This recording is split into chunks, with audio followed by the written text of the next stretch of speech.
జోగులాంబ గద్వాల్ జిల్లా కేంద్రంలోని area hospital సమీపంలో గల డాక్టర్ బాబు జగజీవన్ రామ్ 118వ జయంతి వేడుకల సందర్భంగా జిల్లా కలెక్టర్ బిఎం సంతోష్ ఇక ఎస్పీ టి శ్రీనివాసరావులు పూలమాలలు వేసి మొక్కడం జరిగింది। ఈ సందర్భంగా జిల్లా కలెక్టర్ మాట్లాడుతూ 1908 ఏప్రిల్ 5న జన్మించిన ఆయన స్వాతంత్ర ఉద్యమంలో పాల్గొని అనంతరం దేశ నిర్మాణంలో కీలక పాత్ర పోషించిన గొప్ప నాయకుడిగా నిలిచారని అన్నారు।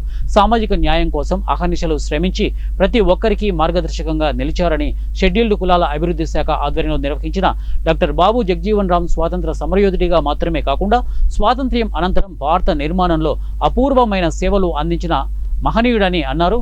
ఆయన అత్యంత కాలం కేబినెట్ మంత్రిగా కొనసాగిన ఘనత గల నేతగా భారత మాజీ ప్రధాని, ఉప ప్రధాని, మంత్రిగా, కార్మిక శాఖ మంత్రిగా, వ్యవసాయ మంత్రిగా, రక్షణ శాఖ మంత్రిగా వివిధ కీలక బాధ్యతలు నిర్వహించారని అన్నారు।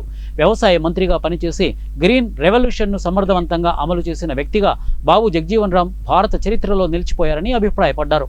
నేటి యువత ఆయన జీవితం నుండి ప్రేరణ పొందాలని, ఆయన ఆదర్శాలను అనుసరించాలని కలెక్టర్ అన్నారు। ఈ కార్యక్రమంలో అదనపు collector Narasimharao, RDO Srinivasarao, BC సంక్షేమ అధికారి సరోజ తదితరులు పాల్గొన్నారు।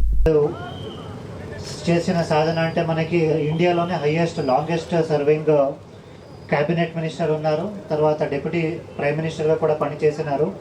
అదే కాకుండా 1971లో ఇండియా బంగ్లాదేశ్ వారైనప్పుడు వాళ్ళు డిఫెన్స్ మినిస్టర్ ఉన్నారు।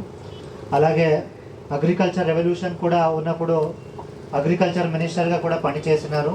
ఇదే కాకుండా మనకి డ్యూరింగ్ ఇండిపెండెన్స్లో కూడా అన్ని దళితుల కోసం, బ్యాక్వర్డ్ క్లాస్ కోసం అందరికీ కూడా సమానంగా హక్కు ఉండాలి, ఈ అన్టచబిలిటీ అనేది కూడా ఎక్కడ కూడా లేకుండా చేయలేని ఒక ఉద్దేశంతో వాళ్ళు పనిచేసినారు। దానివల్లనే ఈరోజు మనకు అందరికీ ఈక్వాలిటీ అంటే ఎట్లాగే అంబేద్కర్ గారు పనిచేశారు, అలాగే మనకి జగజీవన్ రామ్ గారు కూడా పనిచేసినారు। దాని కృషి వల్లనే మనకి ఈరోజు అందరూ కూడా ఈక్వల్గా కాన్స్టిట్యూషన్లో ఈక్వాలిటీ ఉంది అంటే వాళ్ళు